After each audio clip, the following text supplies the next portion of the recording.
Hey guys. Hi. Welcome to the panel of AI and machine learning. Okay, let's see.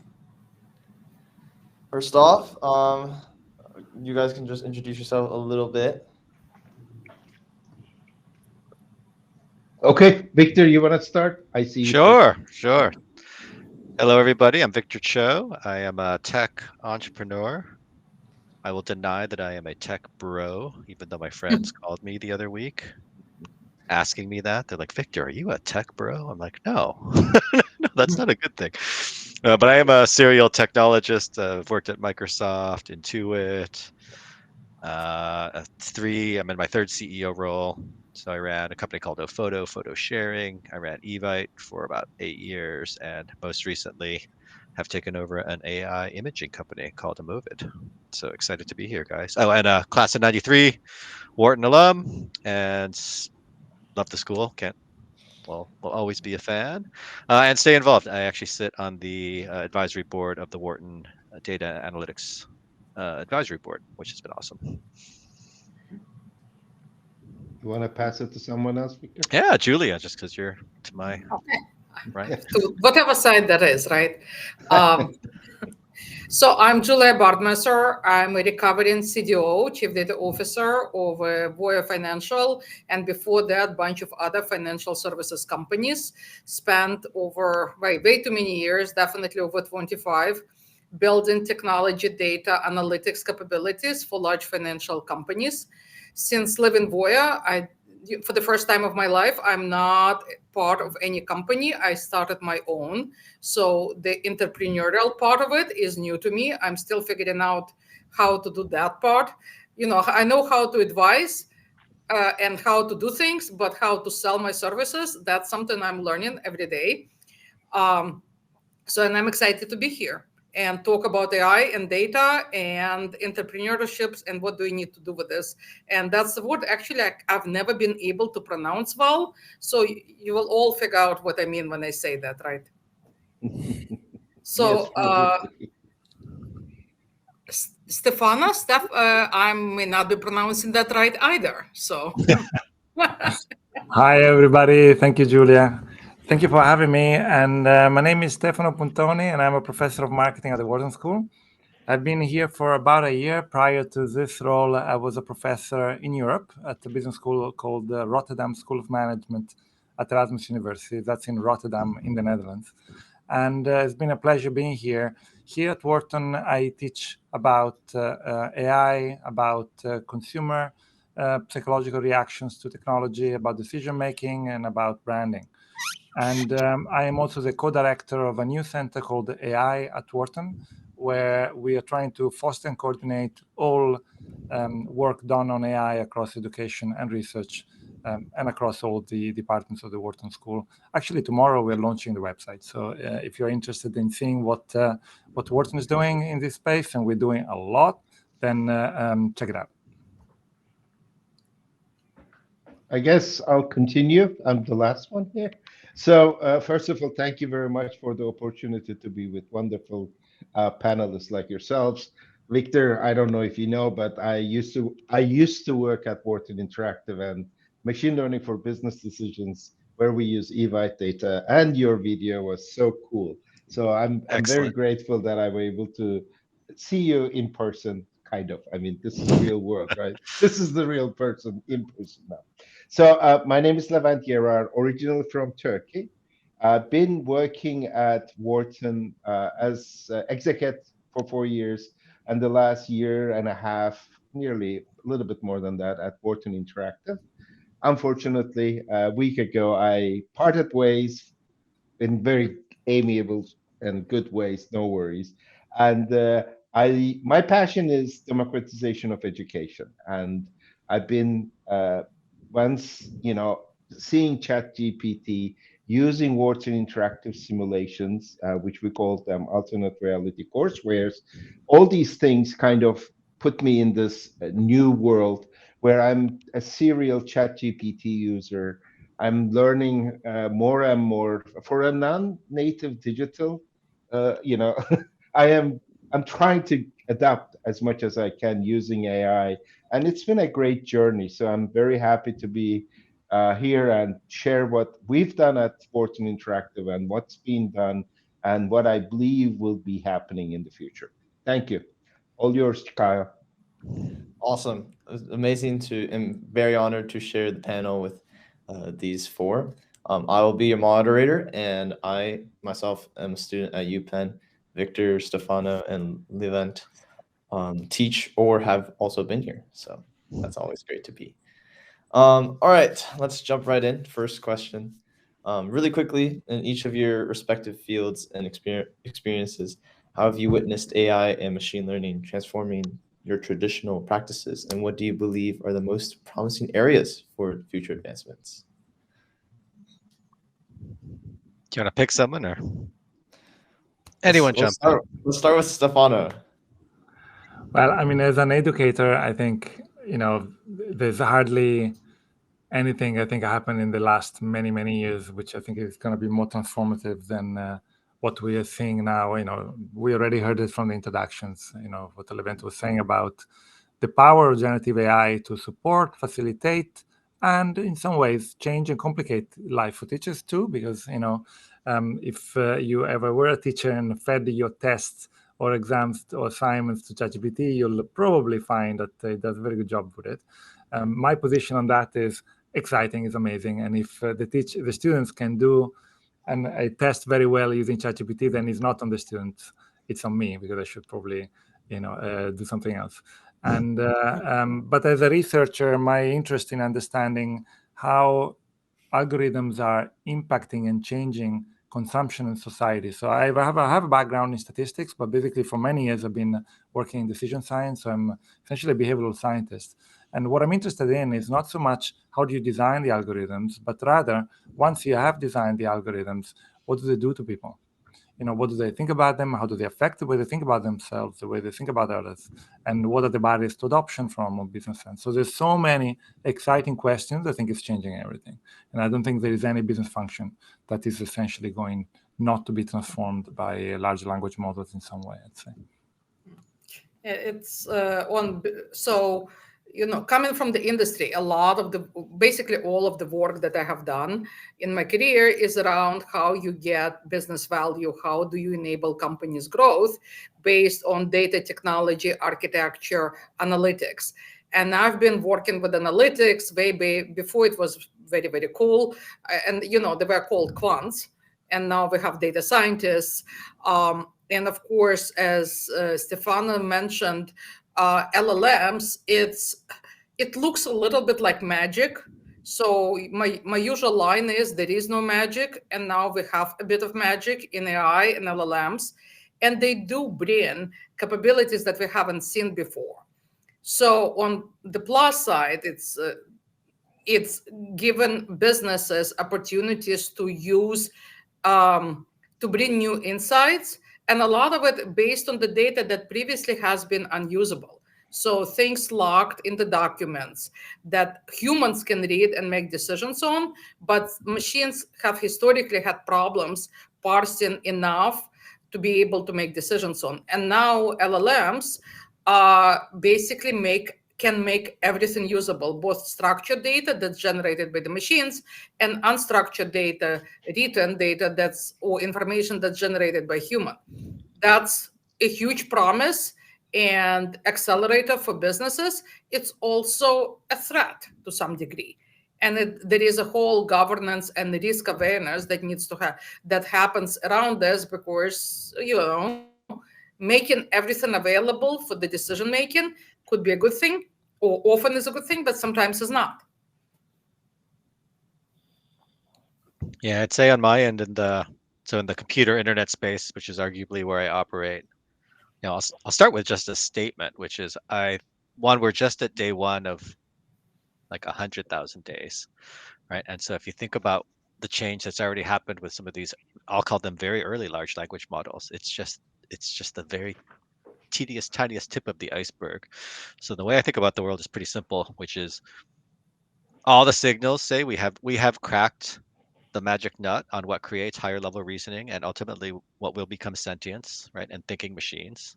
They're not there today, but I think we've cracked the formula. Now it's just a question of time. For my field, that means there's something super interesting that's about to happen, and it's already starting to happen, which is, the computing infrastructure went through a wave of service changes, right? There was software as a service, there was infrastructure as a service, right? Everything is a service, and now we will move into a world, it's already starting to happen, where you will have what I call intelligence as a service, which is an insane thought, right? That you will be able to plug into an entity that will give you the highest level of capability in almost any knowledge function for a fraction of the cost. And what's exciting for me is that's going to allow the first wave of stuff is going to be more straightforward. It's going to be saving time, making things faster, etc. But we are on the cusp of creating new businesses that are going to solve impossible problems that they were not possible before, right? So that to me is exciting. Yeah. Let me add to all of you. I mean, I agree with all of you. And of course, we can talk about the challenges later on. I think from what I've been seeing in my field is, especially as EdTech is concerned, there's a huge possibility. I mean, there's opportunities using AI to better the content, to better the experiences, to better the even as simple as asking questions and learning from these. Because now, when I first started at Wharton Interactive, I was captivated with the concept of alternate reality courseware because this is simulations, but in a different level. Now, add the AI component to that, where you're going to be having different answers for different scenarios. I mean, that's basically replicating the real life. That when I have an MBA, and we always talked about think in terms of real life. Okay, try to make decisions in real life, but it was always in a case format. So the cases are once you write the case, it's already yesterday. So here we're going to be able to open avenues where things can immediately change and be able to have that machine learning capability transferred into asking questions, getting responses, and constantly renewing this experience. So what we used to say at Wharton Interactive is you play the game more than once, you get different results. And that was based on a decision tree. Now with AI being implemented in these kind of experiences, it's infinitely many variations. And that's very exciting from a learning perspective. So I'll stop here and we'll continue the conversation. Awesome. That the intelligence as a SaaS and all of the topics really remind me of this really interesting topic that was brought up in Neuroscience Summit with Stefano, where we're trying to see where that AI, the paradigm that AI will embody so that we can interact with it easily and trustworthily, I guess, for for the PC, right? The possibilities when the PC was first out, back in the 2000s, the possibilities were thought to be unlimited, right? And until it was a desktop, it was put on the desk, and we realized what a desk was great for. Papers, documents, doing work, creating art. So we're trying to find that paradigm where AI, we're trying to see, where can we interact with AI more easily? And through all that discussion, that just made me No, really I mean, linking back to what Victor was saying about this technology being day one, my colleague Ethan Molek is fond of saying that this is the worst AI you'll ever interact with. Right? So it's getting better every day. And to me, I mean, the way I present this to students is by showing a timeline for cars. And I show them basically the very first car, the Benz motor, whatever, German name in 18 whatever. And then I show them a car, the cutting edge car, just 12 years later or so. And that was some kind of the first Ford prototype, and it still doesn't look like a car. It still looks like a carriage without a horse. Okay, and then I show them a Tesla, and then I basically say, well, if AI, let's say the revolutionary AI, imagine that you dated to the first deep learning algorithms really got going, say around 2012. And then you say, okay, look at 12 years later where you are. Basically, today's ChatGPT is like a Ford's quadricycle runabout, it was called, this kind of like carriage without a horse. And so you should think of it in those terms. You don't know what a Tesla in AI terms looks like. We have no idea even to imagine what that might be. Presumably some sort of singularity. But essentially, we are just starting out, and this is already doing incredible things. This is not a metaverse kind of thing, a technology that is around the corner. I mean, this is in front of us. It doesn't have to get any better, but we'll get better.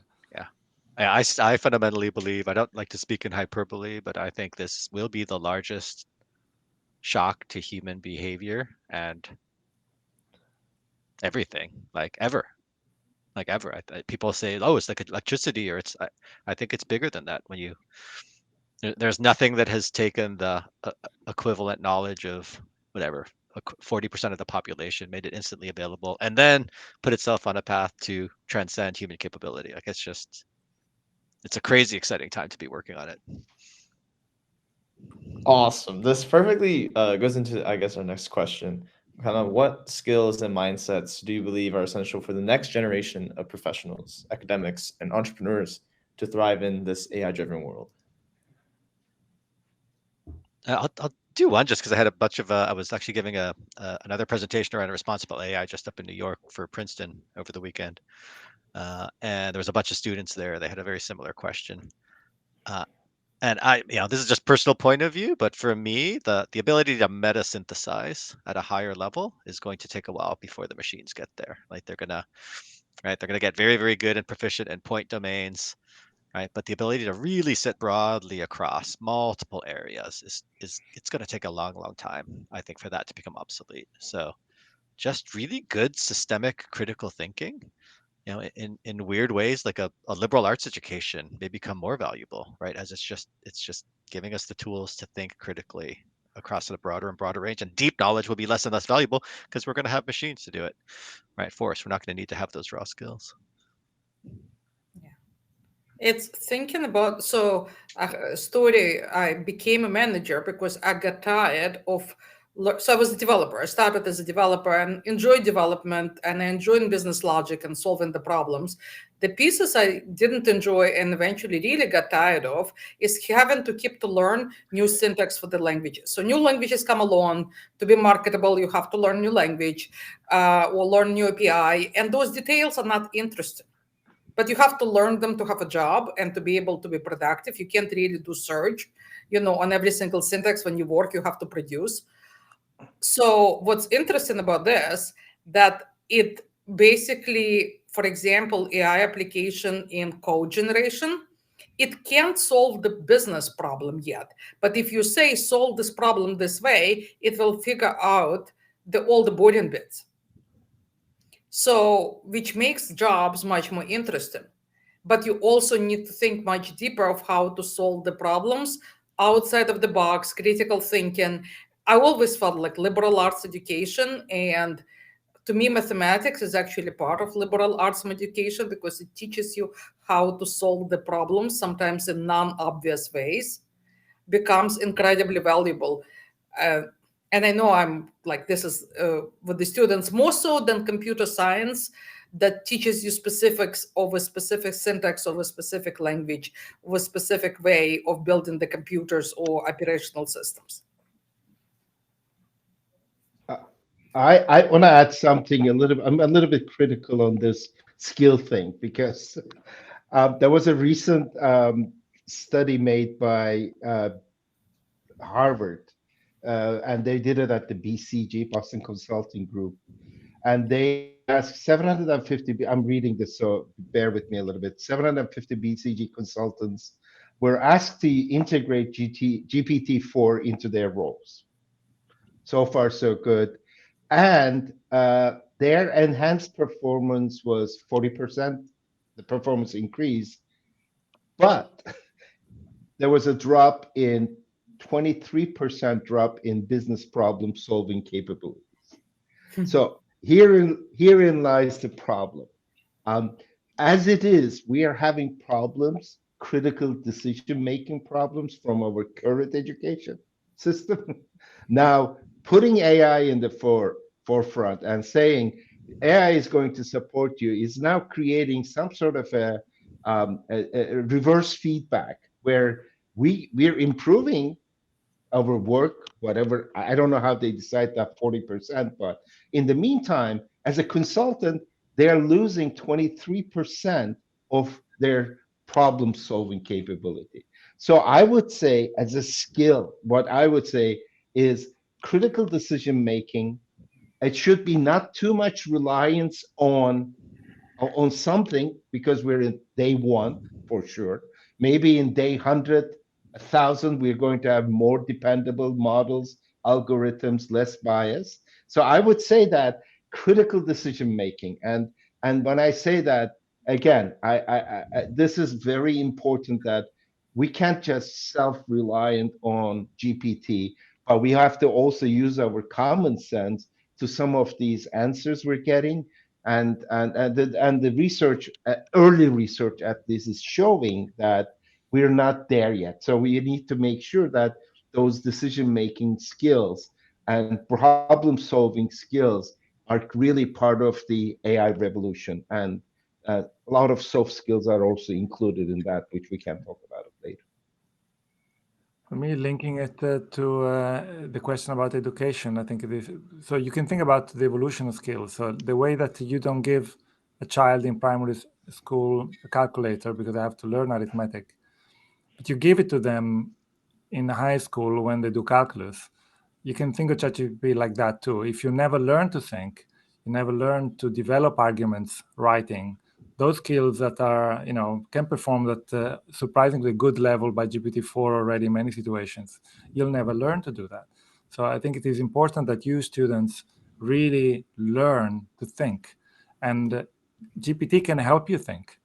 And it will help you think. It will be a great sparring partner, maybe even a coach in many situations. And certainly it will make you more productive, faster, and it will feed you potentially ideas, make you think better. I mean, I'm using it all the time. It's really helping me. But you need to have that experience first. If you never write an essay, if you never develop an argument, think about what a debating club is about or whatever, then you'll never get those skills and you'll never be a productive user of the technology. You'll be the one who gets replaced by the technology. So you don't want to be that. Oh, amazing. Great answers. Next question for Victor and Julia. Entrepreneurship is often a roller coaster of successes and failures, of course. So could you share an instance where failure provided a significant learning curve and influenced your subsequent entrepreneurial decisions? Well, mine is very, very short. So I'm actually, it's not just being having your own business. I'm going to use different words. It's also in any type of work. There is always failure. And you learn, and hopefully you learn from it and you do it better. So, and what happens very often sometimes as we get, as people get more senior, they have ways to communicate their failure that it almost seems like success. What's really important is to be very honest with yourself and learn from this. So after every job, when I move from job to job, I think about those are things I've done well. And this is not very interesting because, okay, I've done well. I know how to do it, moving on. But I always think about things that I have not done well and I could have done better or should have done better if I thought of something sooner. And so I do this all the time. And the same after I left Voya, and there've been a lot, I can talk a lot about all the successes and, it's nice to talk about and everybody feels good. But I thought about what are the things that I should have done better and how would have been, aligning better, bringing more value, all of this. And out of this actually came something that I'm doing this week because I built a whole course on how do you align, how do you create business AI and data strategy that gets to business growth. And I would have gotten there and would have created this course that's also informing my consulting practice and I'm teaching it to other people if I haven't been reflecting, okay, I haven't really done this very well. I've done a lot of how to make the data better, but not how making that data better makes the business grow. So again, something you kind of have to do all the time, and being brutally honest with yourself helps a great deal. Yeah, that's great. I'd say mine is, so I did a startup after 7 years at Microsoft. This was right in the middle of the first dot-com implosion. So we started the company literally, I think, December of 1999, and then the dot-com bubble burst like 4 months after that. Throughout that period, I worked more than I'd ever worked. Like Microsoft was an intense environment, but in startup land, I worked 100-hour weeks. And my key learning, and eventually we had to shut that business down, right? We weren't able to get funding in the middle of the implosion that was the market. I will never work that hard again. That was a great learning, that it wasn't productive, right? It took me probably a good year to have my body recuperate. I don't know, looking back in retrospect, right, my incremental performance in those hours 70 through 100 were probably negative if I think about what was truly getting done. And so that has led me to a great learning, which is like, you have to have life balance, you have to stay healthy, you have to sleep, all the things that we talk about, that everyone talks about. Those are very close to home now. That's amazing. That's amazing. All right, moving on. With the global race in AI innovation, how do you see the competitive landscape shaping, and how can collaborations across borders be fostered to drive collective advancements in AI?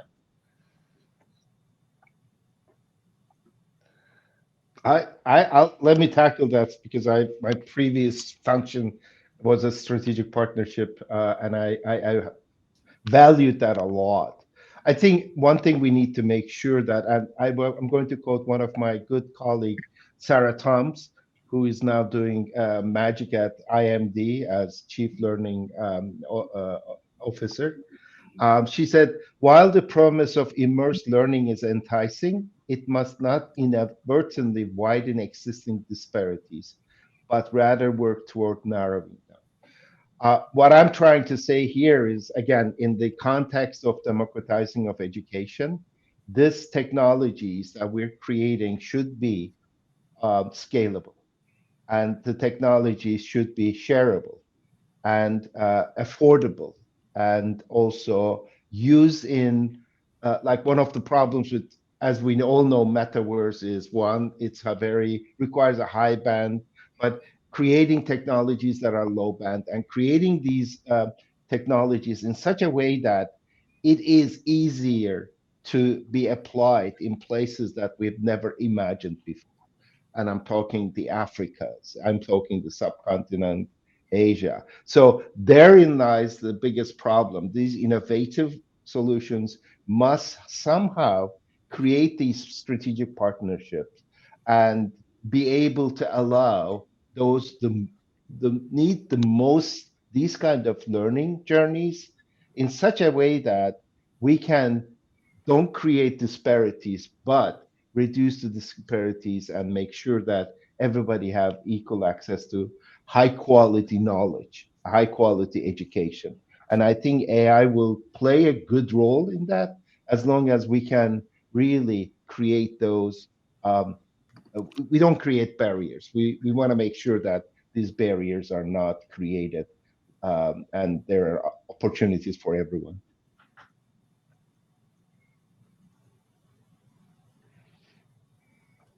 Anyone else's thoughts? Maybe I can share a thought. We recently ran a large survey of American executives. These were large corporates, 50 million plus revenue a year. We have about 700 people, so representative of American industry. And we asked them a lot of questions about generative AI. And a couple of things were interesting that maybe, you guys like to potentially explore. There's also a report that you can download. But basically what we found is that over 50% of the respondents already say they're using generative AI today. And we have collected a large number of use cases that we are trying to probe. And we just ask them, how many are you using currently, you're working on currently, or planning to in short order? And almost all of them were endorsed by almost all respondents to a very high rate. So basically, very wide range of application, really goes to this point of general purpose technology. You hear often, GPT being described as such. And to me, one interesting thing was first, how do companies are going to go about learning about this? Many of them are setting up internal teams, but many of them are also going to plan to use external consultants. So I think this is going to be a huge business line for consultancies, and you can really see that starting up. But one question we had was also to ask which companies are perceived to be ahead on the generative AI race. And guess which company was named number one? You guys can take a pick. What do you think? Microsoft? The obvious one, I think it was Microsoft. That would be mine. But in fact, the highest rate was for Google. Wow. Which surprised me a bit. So and then number three was, or number two or number three, I don't remember the order, but Microsoft and OpenAI were, close. A little bit, just tiny bit below Google. And of course, if you think of them as something that is going to work together, then perhaps the addition of the two is a more, maybe, accurate benchmark. But I think the point I want to make is that there's going to be a small number of companies that can develop these models. Amazon, with the with the partnership with Anthropic, is going to be in the game too.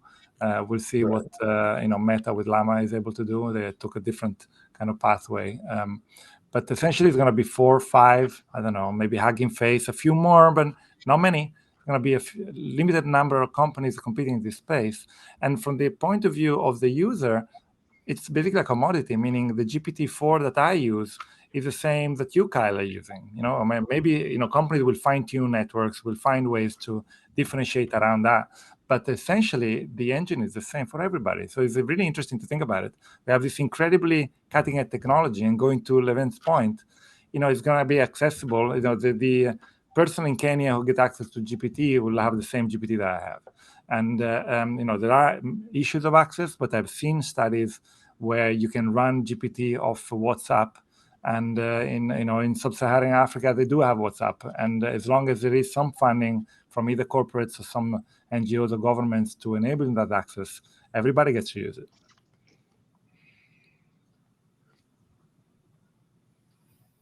Any other thoughts? Cool. All right. So next, moving on. The thing with like AI ventures, right, is that it is constantly evolving, and the AI keeps getting smarter and faster. And I hear about so many application startups who get outcompeted because it is so easy to replicate or make a better AI than your competitor. So what are you guys' ideas that you embody to ensure that your ventures stay ahead of the curve in such a fast-moving market, especially to the entrepreneurs here? Yeah. Well, so it's been something I've been talking about for a while, and not just about AI. So just having the better technology never gets you more market presence. It's maybe, I'm not even sure it's necessary, but it's definitely not sufficient. It's user experience. Is this easy to use? Is it pleasant to use? What's overall customer experience across using of the product? So just having a better AI engine, and we just had that, a lot of it is going to be commodity. A lot of it is going to be how good is customer experience across end-to-end customer journey. It's not just the app or the web or whatever, what have you. By the way, ChatGPT doesn't have a great customer interface. It's kind of clean, but it's not all that great. So there is a lot of room to improve on this. So as I said, I think the product success in any product, success in sustainability, is in how well it meets customer expectations or exceeds them or introduces something new, but also what's the experience of the customer throughout the life cycle of interaction with the product. So I think that focusing on that, not only on the having and developing the best AI technology, but not forgetting that the actual humans, more often than not, that have to interact and making it, that's the differentiator, to my mind. Yeah, I think Kyle, my thought would be, if you're building a business from scratch, so I'm running a startup now, right? And I've run much larger businesses. And I tell the founders, like, wow, we are in such a fascinating and blessed time because we can build a company from scratch with AI, with an AI cost structure that's just crazy, right? Every day we run into something where my natural inclination would be, oh, we should go hire someone to do that. And invariably, we degrade to a conversation of, oh, well, can we ask ChatGPT for an answer, or one of the other many third-party services? And half the time, it's of course no, we need to go do it. But half the time, I'm blown away by day one capability. So my message for any company is that you have to deeply embrace it and work it into your workflow. Otherwise, you're going to have your lunch eaten by companies that are running 10 or 100 times faster, or a tenth or 100th the cost. And the issues that Levent described, like with was it BCG or Bain, or who was the consulting company that did the test? So great, they saw a 40% improvement, and some reduction. They can go fix that critical thinking reduction, but now they've got a 40% improvement in throughput, right? And so again, the productivity impact of this across all functions is just going to be massive. So you got to jump in now and embrace it.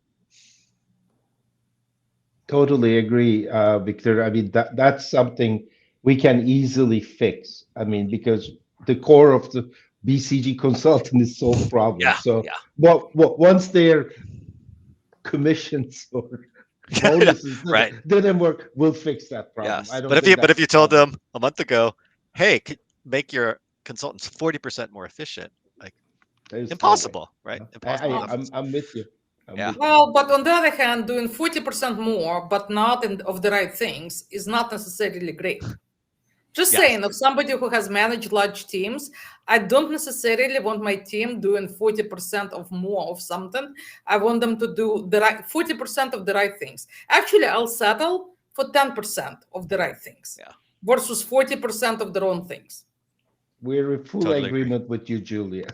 We're 100% in agreement with you. You know, one thing that I find frustrating about it, there are a few things I find frustrating about the current discussion on generative AI that you read in the media and in the newspapers. But I think one issue that I hear a lot, it's the focus is almost exclusively on how do we make things more efficient. And I think the productivity transformation is going to be crucial. But the point is, productivity for what? Now, okay, you can use it as a cost-cutting tool, and I think we should reduce inefficiencies when we can avoid them, even if that may also, generate quite a lot of displacement in the workplace. Hopefully, we have systems in society that help us manage that. But I think even more exciting, this is a little bit going in the direction that Victor was pointing at the beginning. I think it's more exciting to think about how we can do things better. I would like the conversation to shift from a focus on human replacement to a focus on human flourishing. What do we do with these machines that makes us happier, having more meaning at work, having more success, being more creative, more innovative, solving problems we didn't even know we could solve, And that I think is what is inspiring about it. It's not about, we can, have a team of 10, can get rid of 4, and then the other ones are just trudging through, hoping that they have a job tomorrow. I mean, that's not what I hope we end up with. Although, I mean, there will be some of that for sure. But hopefully it's going to be, we can use this productivity for creating better customer experiences. Like Julia was saying, it's really about understanding what you do with it. How do we use this technology to improve the service that you're doing, rather than just like churning out meaningless content just at scale. That's not. We'll see a lot of clutter, but a lot of junk being produced, and I don't think that's going to make the world a better place. But hopefully, we, through all that junk, we also manage to get some diamonds. That was actually really interesting to hear everyone's perspective on that, especially Julia's user experience perspective, and then the whole discussion around the question. That was really great. Anyways, so now moving more into academia, Stefano and Levent. In your experience at UPenn, how do you see the collaboration between different disciplines such as business, computer science, and psychology, fostering innovation in AI and machine learning? And how can us students and young people and faculty further catalyze interdisciplinary projects? Stefano, do you want to take that? I can start if you want. Please. We had a conference on generative AI that we organized in San Francisco in September, and it was a mix of different types of talks. There were some people from economics, from psychology, from computer science, from operations, marketing, information systems. It was really a wide range of people. And to me, what was really exciting about it was almost like being there when a new discipline is being born, where you see this cross-cultural, cross-country, cross-disciplinary, anything almost, collaboration emerging. And I think I'm really excited about it because this is a topic that everybody realizes they don't know. This is so new. There's so many upside potential to so many things, and also so many risks to manage, that everybody is quite readily acknowledging that they don't know. And when you acknowledge you don't know, you're more ready to talk to people who might know something you don't know. And so there is this opening right now for conversation, for collaboration, for learning from each other. You see it in academia, I see it in businesses, I see it in a lot of forums, including this one.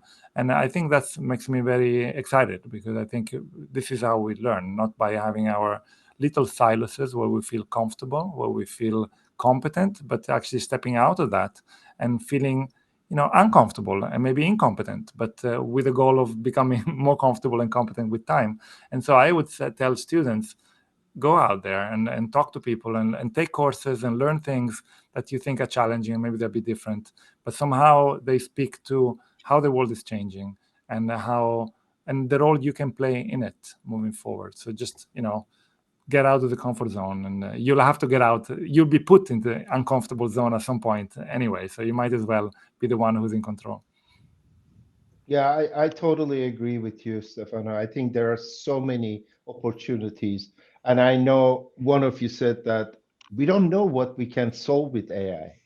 And therefore, we can have, and I heard that you're now having the AI Center, Wharton AI Center, which is a wonderful. I think that could be a whole connector where even pan medicine, pan engineering, pan architecture, Wharton business, anybody can come to the center and create collaborations. Because one of the things we're going to face, and I'm facing this right now too, as a single user, is how do I make this work? What's the benefit to me as an individual user? How do I create things that are more effective and efficient for me in my work or even in my personal life? So having a center like AI Center at Wharton or any other place for that matter, it would be a great way to have cross collaboration and figure out things how we can use this, because the use cases are going to be immense.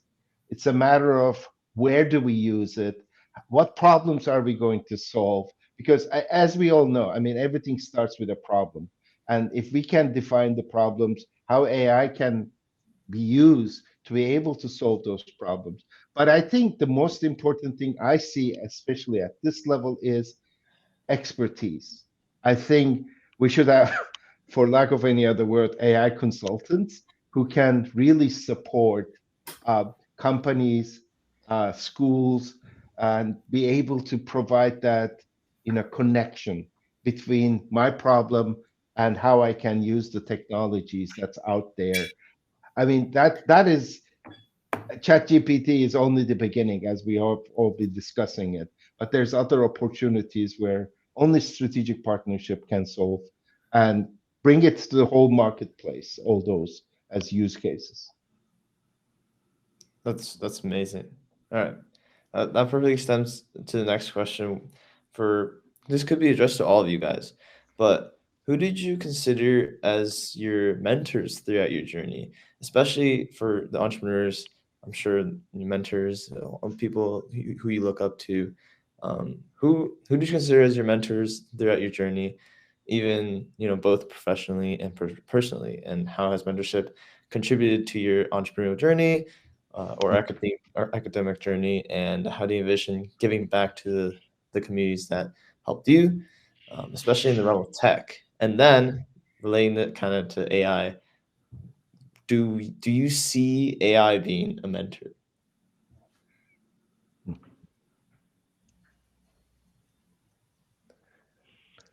It's like a multi-part question. I know.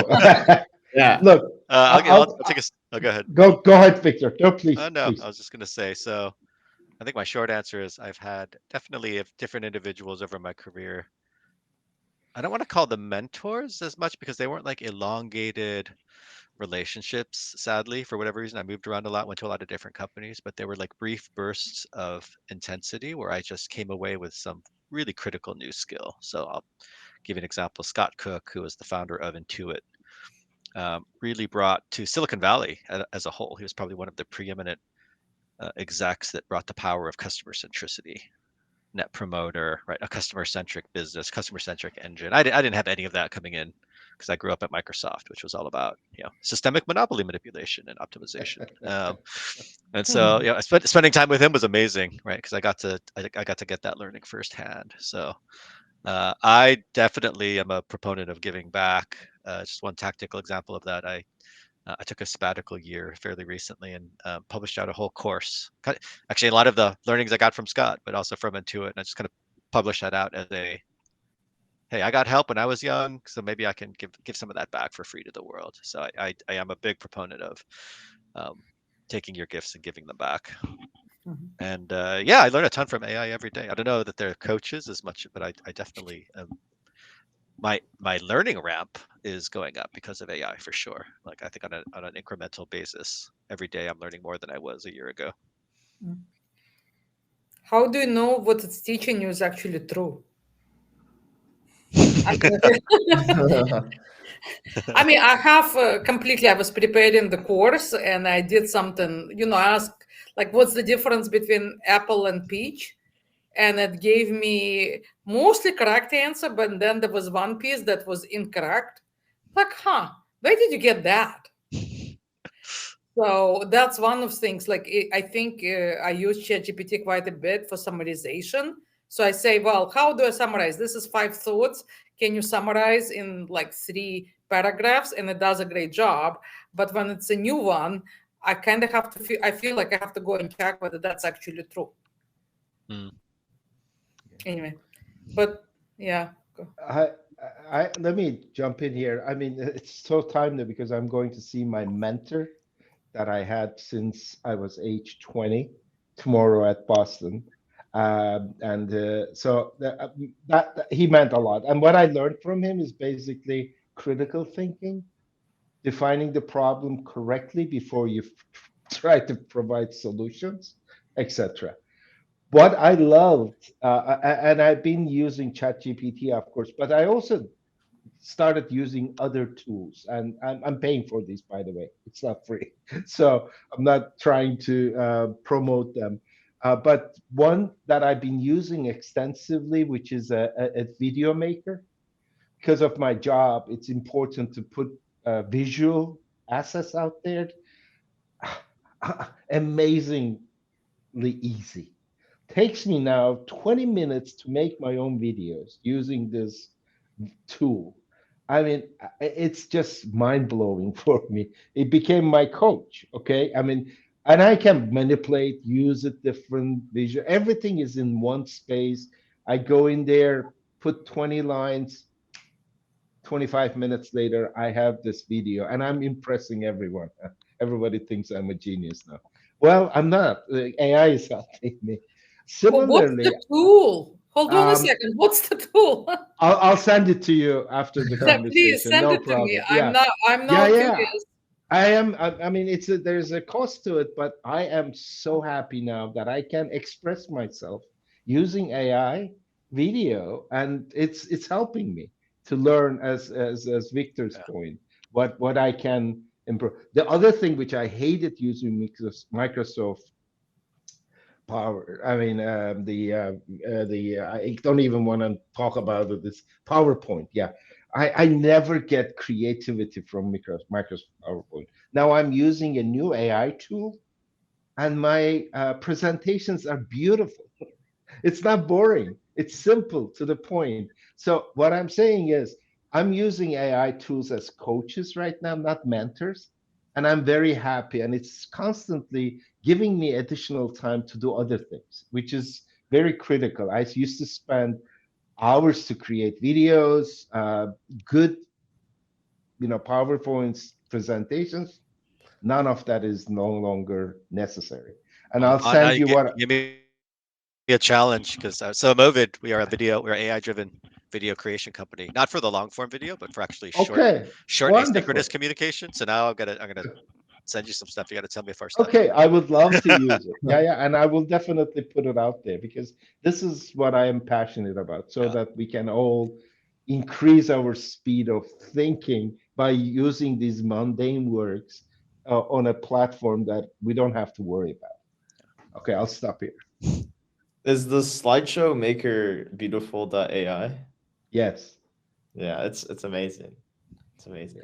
Share the tools, please. I We do. will. I have I'll to do a send lot you. of, Yeah. I have Beautiful to do AI. a lot of PowerPoint, and Yeah. you I'll know. send you an email, and I'm also a part of a newsletter now, AI newsletter that gives me everyday new tools, and you can pick from any of those. I mean, it's just a wonderful world. At least I know I'm sounding like a crazy techie, but I love it. Yes, send it over. You know what? The flip side of what you were just saying, this newsletter, new tools, it can be overwhelming. I mean, this is my job. I basically spend all day reading and interacting with people around AI. I had already 5 meetings today, and this call, I'm learning every time, and it's hard to keep track. So I could imagine that for a lot of people in companies who are busy with their, with their actual tasks, and they have to learn about to scaffold the knowledge over this, basically on top of everything else. I think it's the reaction that I hear from most managers interacting with this is almost like a mix of fear and FOMO kind of thing. It's like, I could be doing all of this, I'm not doing. Plus, I have no idea what tomorrow is going to hold. So I think it's important also to find the human dimension, something that works with you, feel comfortable in what you're doing, grasping the fundamentals of what is happening, so you can use this stuff. You will not be on top of everything. I mean, there's just too much. Every day there's a million startups and a million different releases or whatever. You cannot know everything. So make peace with that. And True. Cool. We need to wrap it up. So, any final message or advice that you want to impart on the next wave of innovators, researchers, and entrepreneurs that want to contribute in AI and machine learning? Yeah, I'll throw one out, which is, so I have this terminology that I use. You're either a business mercenary or a business citizen. A business mercenary is someone who grew up in the model I was trained at Wharton, which was 30 years ago. And I remember the textbook, it said, right, your job as a CEO is to maximize shareholder return, period. That's what I call business mercenaries, right? We've elevated capitalism in a good way, thank God, into more stakeholder balance and responsibility. And that's going to be nowhere as important as in this wave of companies, because given the disruption capability of it, right, the downstream, what I call second order effects of this tech can be horrible if not controlled. I mean, they can be wonderful if we control it in the right way. So just treat your AI responsibly. be a responsible practitioner of bringing this into the world would be my big message. Yeah. Well, I think on mine, so AI gets trained on things humans do. So if we want AI to not be biased, we need to think about what we do and what we produce as actions, and like everything that we produce, that's training the baby, right? It's all nurture. There is no nature. It's a baby right now, and we're nurturing it with knowledge and actions that we as a world produce. So let's think about it when we think about own action. What is the example? Like, this is a lot more than our own children, right? Because we can all say, well, that was their nature. That was not me as a parent. That was their nature. Well, we're the parents, and there is a baby, and it's all about nurture. True. I like that. I like that metaphor, actually. I'm going to steal it, Julia. Yeah. Please do. And in that vein, I'm sure it's crossed your guys' mind. I'm like, wait, what have we fed into all of our AIs? The script for Terminator and the Matrix. And so we've actually planted the seeds of some crazy future world. It's already in there. It's too late. Yes. Yeah. Well, but it's a balance. It depends how much, right? So we can try to overwhelm it with goodness. Yes. Let's go for that. Yes. I'm with you. Stefano, do you want to add something? I would just say embrace change. There's this quote by Pericles, the leader of Golden Age ancient Greece, who said about politics, this famous quote, which is, even if you don't take an interest in politics, politics will take an interest in you. Yeah. And I think you can say the same about AI. AI is going to affect your life. It's going to actually transform your life in many ways. And, can't hide under the sand. You have to embrace it, and so just pay attention. Yeah, I'm 100% in agreement with all of you. Plus, I'm a non-digital native, and if I can use AI, anybody else can use it too. So I agree with Stefano, Victor, and Julia. Just embrace it. Use it for good terms. Don't use it for wars, weapons. Use it for education, Medicare, or help, medicine. I mean, solving world problems. Let's do it. Amazing. As our panel discussion comes to an end, I would love to extend my deepest gratitude to our esteemed panelists here for their invaluable insights and thought-provoking conversation. I would also like to thank our audience for their active participation, and it is clear that our passion for innovation and ethical implementation of AI and machine learning in both academia and entrepreneurship are shared priority for all of us here today. So, of course, thank you guys once again to our panelists and to all of you for joining us. And let's carry forward our insights and inspiration from today as we each contribute to the advancement of AI and machine learning in our respective fields. And we look forward to seeing the impact of everyone's work and to reconvening at future discussions. So yeah, wishing you all.